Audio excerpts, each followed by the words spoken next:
नमस्कार, आप देख रहे हैं बड़ी खबर। मैं हूं नगमा। पर्यावरण कार्यकर्ता दिशा रवि को जमानत मिल गई है। उसे जमानत देते हुए अदालत ने जो कुछ कहा है वो ध्यान देने लायक है। अदालत ने पुलिस के सारे दावे तार तार कर दिए। कहा कि न टूल किट बनाना अपराध है, न व्हाट्सएप ग्रुप बनाना। कहा कि पुलिस के पास ऐसे सबूत ही नहीं हैं जिनके आधार पर किसी 22 साल की लड़की जिसका कोई आपराधिक रिकॉर्ड नहीं है उसे जेल में रखा जा सके। मैं बहुत खुश हूं, मुझे राहत मिली है, भारतीय न्याय व्यवस्था में मेरा भरोसा है, भारत में सच का मोल है। ये तमाम बातें दिशा रवि ने कही हैं कि जिन लोगों ने उनका समर्थन किया है उनको कैसे धन्यवाद करूं। ये तमाम बातें दिशा ने कही। उसने कहा कि तमाम ये जो जीत है वो उन तमाम लोगों की जीत है जिन्होंने इस वक्त उनका साथ दिया है। इससे पहले मंगलवार को एक दिन की रिमांड के बाद दिल्ली पुलिस दिशा की 4 दिन की रिमांड मांग रही थी कि सेशंस कोर्ट ने दिशा रवि की जमानत अर्जी मंजूर कर ली। उस वक्त दिशा अपनी बहन के गले लगकर भावुक हो गई। मुझको तो रिलीफ हो गया। मैं बहुत खुश हूँ, मुझे राहत मिली है। भारतीय न्याय व्यवस्था में मेरा भरोसा है, भारत में सच का मोल है। जिन लोगों ने उसका समर्थन किया उनको मैं कैसे धन्यवाद करूँ। वो आएगी तो उसे गले लगाऊंगी और खाना खिलाऊंगी। जब भी दिशा ने हमसे बात की उसने हमें ताकत दी। मेरी बेटी मजबूत और बहादुर है, मैं भी मजबूत और बहादुर हूँ। मेरा हर माता पिता को यही संदेश है कि वो ऐसे मुश्किल समय में अपने बच्चों के साथ खड़े रहें। न्यायಕ್ಕೆ सपोर्ट ಮಾಡಿದ್ದಾರೆ ಅಂತ ಅನ್ಕೊಂಡಿದ್ದೀನಿ ನಾನು। जमानत देते वक्त कोर्ट ने पुलिस के सभी आरोपों और दावों को खारिज कर दिया। कोर्ट ने कहा कि पुलिस के सबूत आधे अधूरे हैं। अदालत ने पुलिस के सारे दावे तार तार कर दिए। कहा टूल किट बनाना अपराध नहीं है।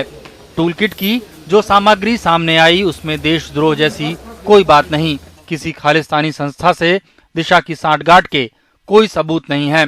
26 जनवरी की हिंसा भड़काने का भी कोई सबूत नहीं है। जितने लोग 26 जनवरी की हिंसा के लिए गिरफ्तार हुए उनमें से किसी ने दिशा से संपर्क की बात नहीं मानी। शांतनु के 26 जनवरी को दिल्ली आने में भी कोई बुराई नहीं। सरकार के विरुद्ध बोलना या उससे असहमति रखना अपराध नहीं है। ऐसे कोई सबूत नहीं है जिससे दिशा की अलगाववादी सोच साबित हो। अदालत ने यह भी कहा कि ये समझ से बाहर है कि प्रार्थी ने अलगाववादी तत्वों को वैश्विक प्लेटफॉर्म कैसे दिया। कोर्ट ने कहा कि दिशा पुलिस की जांच में सहयोग करती रहें और अदालत की इजाजत के बगैर देश न छोड़ें। कोर्ट ने अपने आदेश में कहा कि हमारी सभ्यता 5000 साल पुरानी है। कोर्ट ने ऋग्वेद का जिक्र करते हुए कहा कि हमारे पास ऐसे कल्याणकारी विचार आते रहें जो दबे ना और जिन्हें कोई बाधित ना कर पाए। हालांकि कोर्ट ने यह भी कहा कि ऐसे मामलों में साजिश साबित करना आसान काम नहीं। नई दिल्ली से कैमरामैन एन रवि और मोहम्मद मुरसलीन के साथ मैं मुकेश सिंह, NDTV इंडिया। और मथुरा में कांग्रेस की किसान पंचायत में आज प्रियंका गांधी ने फिर से प्रधानमंत्री मोदी पर हमला बोलते हुए कहा कि इस सरकार को अहंकार हो गया है। यह अहंकार ईश्वर तोड़ेगा, हम तोड़ेंगे। लेकिन इसी सभा के दौरान वो एक रेप पीड़ित लड़की से भी मिली जो उनकी सभा में इंसाफ के लिए गुहार लगा रही थी। प्रियंका उस लड़की को मंच तक लेकर आई। उन्होंने बाद में भी उससे बात की। उन्होंने इस सिलसिले में मुख्यमंत्री से भी बात की है। भगवान श्री कृष्ण इस सरकार का अहंकार भी तोड़ेंगे। इस सरकार को भी भगवान कृष्ण की वाणी सुनाई देगी। कांग्रेस की ओर से मथुरा में आयोजित ये चौथी किसान महापंचायत थी जिसमें प्रियंका ने सरकार और प्रधानमंत्री पर हमले में कोई कसर नहीं छोड़ी। कहा कि ये सरकार गैर जिम्मेदार है और इनकी आलोचना होती है। जब जनता को इनकी नीतियां पसंद नहीं आती तब ये 2 चीजें करते हैं। सबसे पहले तो बहाना मारते हैं, जिम्मेदारी नहीं लेते, कहते हैं कि कांग्रेस की सरकार ने किया है इसलिए हम भुगत रहे हैं, हमें करना पड़ रहा है। और दूसरी बात ये कहते हैं कि हम राजनीति कर रहे हैं। क्या मतलब है इसका? सबसे बड़ी राजनीति करने वाले तो ये लोग हैं। उनके भाषण के दौरान ही भरतपुर जिले की एक बलात्कार पीड़ित लड़की ने इंसाफ की गुहार के साथ नारे लगाने शुरू किए। प्रियंका भाषण रोककर उनके पास गईं, उन्हें मंच तक लाईं। भाषण के बाद भी उन्होंने उस लड़की से बात की, फिर राज्य के मुख्यमंत्री अशोक गहलोत को फोन भी किया। एनडीटीवी इंडिया से बात करते हुए उन्होंने कहा कि वो उस लड़की का साथ नहीं छोड़ेंगी। उनकी जो जैसे ये लड़की जो मेरे पास आई, कोई उनकी अगर उसकी आवाज नहीं सुनी जा रही तो वो चाहती है कि सुनी जाए, उसकी आवाज कहीं पहुंचे जहाँ पे उन्हें न्याय मिले। तो मैं अपना कर्तव्य निभा रही हूँ। मेरा कर्तव्य ये है कि उनकी आवाज ऐसी जगह पहुंचे जहाँ से उन्हें न्याय मिले। दिलचस्प ये है कि इस पर यूपी के मुख्यमंत्री ने नहीं, उनके मीडिया सलाहकार ने ट्वीट कर इसे प्रियंका गांधी का पाखंड बताया। प्रियंका गांधी किसानों के मुद्दे को लेकर के सड़कों पर है, किसान महापंचायतें प्रियंका गांधी किसानों के मुद्दे को लेकर के सड़कों पर है, किसान महापंचायतें वो कर रही हैं, भीड़ भी आ रही है। लेकिन सबसे बड़ा सवाल ये है, क्या ये भीड़ वोट देगी इनको? जो किसान मुद्दे पर एक हुए हैं तमाम किसान, क्या वो कांग्रेस को वोट देंगे? सबसे बड़ा सवाल है। लेकिन चाहे वो जयंत चौधरी हैं, चाहे वो प्रियंका गांधी, उनके किसान महापंचायतों में जबरदस्त भीड़ हो रही है, ये बात तय है। सहयोगी सौरभ गौतम और संजय कौशिक के साथ मथुरा से सौरभ शुक्ला, एनडीटीवी इंडिया। वैसे ये किसान पंचायतें अब बीजेपी को परेशान कर रही हैं। पश्चिमी उत्तर प्रदेश में सरकार के खिलाफ माहौल बनता जा रहा है और इसका असर मुजफ्फरनगर में दिखा, जहां कल सोरम नाम के गांव में संजीव बालियान के समर्थकों और किसानों के बीच में टकराव हुआ। अब इसको लेकर वहां राजनीति गरमा रही है। मुजफ्फरनगर के सोरम गांव में आज किसानों से मिलने आरएलडी अध्यक्ष अजीत सिंह पहुंचे तो उनके साथ नाराज किसानों का एक हुजूम उमड़ा। कल यहां मंत्री संजीव बालियान के आने पे नारेबाजी कर रहे किसान पीटे गए थे। यहां हुई पंचायत में अजीत सिंह ने बालियान के खिलाफ एफआईआर कराने की मांग की। आखिर जब कोई आएगा मंत्री तो क्या किसान उससे नहीं पूछेगा हमारे करने का काम कब मिलेगा? तो उस पर हमको नाराज होने की क्या जरूरत है? और अगर वो जवाब नहीं देंगे, भैया राजनीति में गलत काम करोगे तो जिंदाबाद मुर्दाबाद सब तरह के नारे लगेंगे। उसका मतलब ये थोड़ी कि आप उनकी पिटाई करोगे। आप सुनिए या जवाब दे दीजिए, सेटिस्फाई कीजिए लोगों से, बात कीजिए लोगों से। संजीव बालियान मुजफ्फरनगर से ही एमपी हैं। उनका कहना है कि वो किसी की रस्म पगड़ी में गए थे, वहां आरएलडी के लोगों ने नारेबाजी की, जिनको गांव वालों ने पीट के भगा दिया। आइडेंटिफाइड राष्ट्रीय लोकदल के कार्यकर्ता थे। आपके लोग भी घायल हुए इसमें? देखिए, मैं उसके बाद वहां से चला आया था, मैं दूसरे गांव में जाना पड़ा था। ये जरूर है कि मैं बाहर आकर भगदड़ मची, जब हम आए तो मार पिटाई होकर उनको गांव वालों ने भगाया वहां से।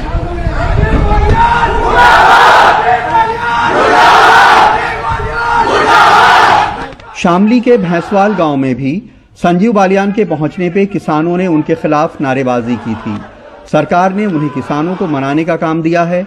सत्ता समर्थित लोगों के किसानों को आतंकवादी और खालिस्तानी कहने से वे नाराज हैं। जब तक 3 काले कानून वापस नहीं होंगे, एमएसपी की गारंटी नहीं मिलेगी, हमारे गन्ने का भाव नहीं मिलेगा, समय पे भुगतान नहीं होगा, किसानों के खिलाफ जो मुकदमे दर्ज किए गए हैं वो वापस नहीं होंगे, तब तक इन लोगों का गांव में घुसना कठिन हो जाएगा। संजीव बालियान शामली में जब लिसाड़ गांव में गठवाला खाप के चौधरी बाबा हरिकृष्ण से मिलने गए तो वहां भी उन्हें विरोध का सामना करना पड़ा। तुम हो गुलाम, तुम अपनी एक तय क्यों नहीं करते? ये तो बंदे रगड़ेंगे, अपने जो का कुमार खाओ। सरकार क्या करेगी? थारा कुछ नहीं कर सकते,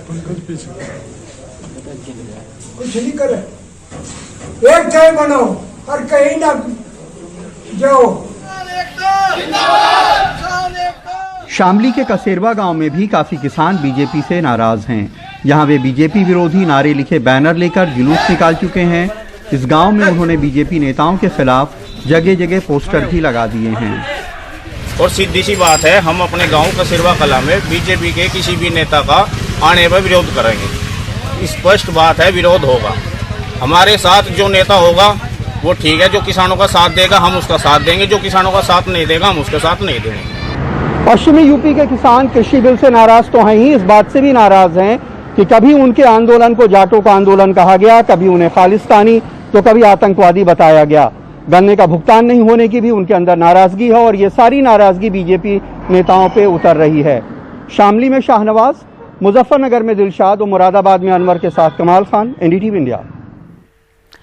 और कोयला चोरी मामले की सीबीआई जांच, टीएमसी और बीजेपी के बीच टकराव का एक नया मसला है। आज सीबीआई ने टीएमसी सांसद अभिषेक बैनर्जी की पत्नी से पूछताछ की और टीएमसी इस पूछताछ के समय को लेकर सवाल उठा रही है। सीबीआई टीम के पहुंचने से ठीक पहले ममता बनर्जी के भतीजे अभिषेक बनर्जी के घर चला हाई वोल्टेज ड्रामा। वहां ममता बनर्जी पहुंची। वो परिवार से करीब 10 मिनट के लिए मिली। अभिषेक बनर्जी की बेटी उन्हें छोड़ने आई और इसके बाद सीबीआई की टीम पहुंची। सीबीआई ने टीएमसी नेता अभिषेक बनर्जी की पत्नी से कथित अवैध कोयला खनन और कोयला चोरी के केस में पूछताछ की।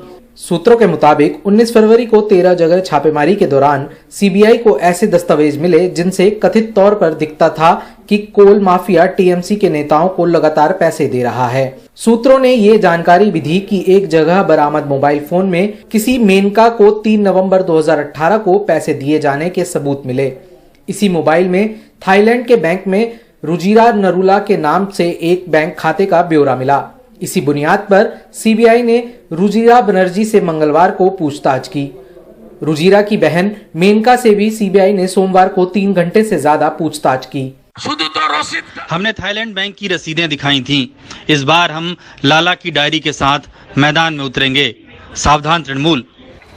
तृणमूल कहती है वो डरने वाली नहीं। अभिषेक के घर ममता बनर्जी का जाना इसी बात का इशारा है। আমি কোনো ধমকানি চমকানিকে ভয় পাই না এবং পাবো না। আমাদের মেরুদণ্ড ভেঙে দেওয়া অত সহজ নয় এবং আমাকে এই বাংলা শিখিয়েছে বীরের মতো লড়বি, বাঘের বাচ্চার মতো লড়বি। বাঘের বাচ্চা যেন বিড়ালকে দেখে ভয় না পায়। मंगलवार के सवाल जवाब के बाद सीबीआई की टीम अपेक्षित समय से शायद थोड़ा जल्द ही निकल गए, लेकिन ये कहानी अभी तक खत्म नहीं हुई है। चुनावी माहौल में कैमरा में कैद हुई तस्वीर और राजनीतिक उछल पुछल खबरों में रहेगी। कैमरा पर्सन जीडी शंकर के साथ कोलकाता से मोनिदीपा बनर्जी के साथ सौरभ गुप्ता, एनडीटीवी इंडिया। इधर कोलकाता पुलिस बीजेपी नेता राकेश सिंह के घर पहुंच गई, जो कैलाश विजयवर्गीय के बहुत करीब माने जाते हैं। राकेश सिंह के परिवार वालों ने आरोप लगाया कि ये सीबीआई की कार्रवाई का बदला लिया जा रहा है, लेकिन राकेश सिंह पर उन्हीं की पार्टी की पामेला गोस्वामी ने गंभीर आरोप लगाए हैं। उन्होंने लगातार ये दावा किया है कि राकेश सिंह ने उन्हें कोकेन केस में फंसाया है।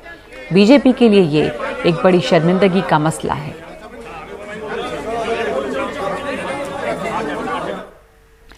और बिहार में पत्रकारों के खिलाफ एफआईआर दर्ज कराने का मामला तूल पकड़ता जा रहा है। बिहार विधानसभा में विपक्ष के नेता तेजस्वी यादव और मुख्यमंत्री नीतीश कुमार के बीच इसे लेकर तीखी नोकझोंक देखने को मिली। हम इन लोगों को बोला कि प्रचार हो रहा है सोशल मीडिया पे, व्हाट्सएप पे भ्रम फैलाया जा रहा है।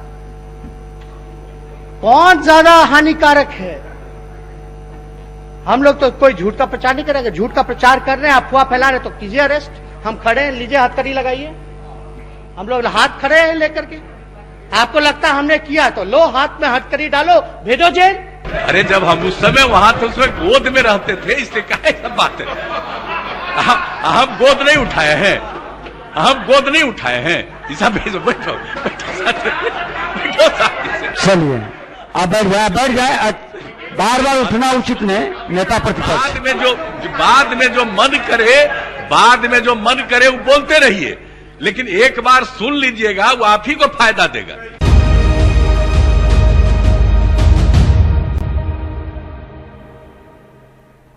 गुजरात के स्थानीय निकाय चुनाव में बीजेपी ने शानदार प्रदर्शन किया है। गुजरात की सभी 6 महानगर पालिकाओं में बीजेपी को स्पष्ट बहुमत मिला है। राजकोट, भावनगर, जामनगर, सूरत, अहमदाबाद और वडोदरा सभी जगह बीजेपी को भारी बहुमत मिला। कांग्रेस दूसरे नंबर पर है, लेकिन वो बीजेपी से बहुत पीछे है। सूरत में आम आदमी पार्टी ने अच्छा प्रदर्शन किया है, उसे 27 सीटें मिली हैं।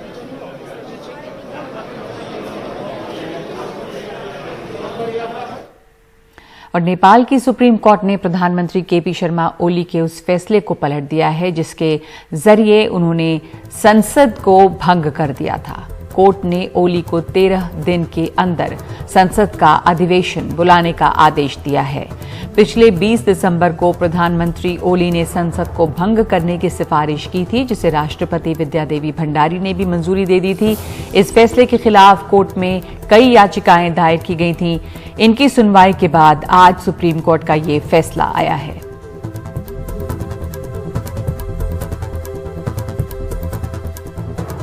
और कल अहमदाबाद के मोटेरा स्टेडियम में भारत और इंग्लैंड के बीच तीसरा टेस्ट शुरू हो रहा है। पिछले 2 टेस्ट मैचों में एक इंग्लैंड ने जीता है और एक भारत ने। ये तीसरा टेस्ट वर्ल्ड टेस्ट चैंपियनशिप के फाइनल में पहुंचने के लिहाज से अहम है। मोटेरा स्टेडियम को नए सिरे से तैयार किया गया है और इसकी क्षमता 1,10,000 दर्शकों की है। ये दुनिया का सबसे बड़ा क्रिकेट स्टेडियम है। दरअसल अगले दोनों टेस्ट यहीं होने हैं।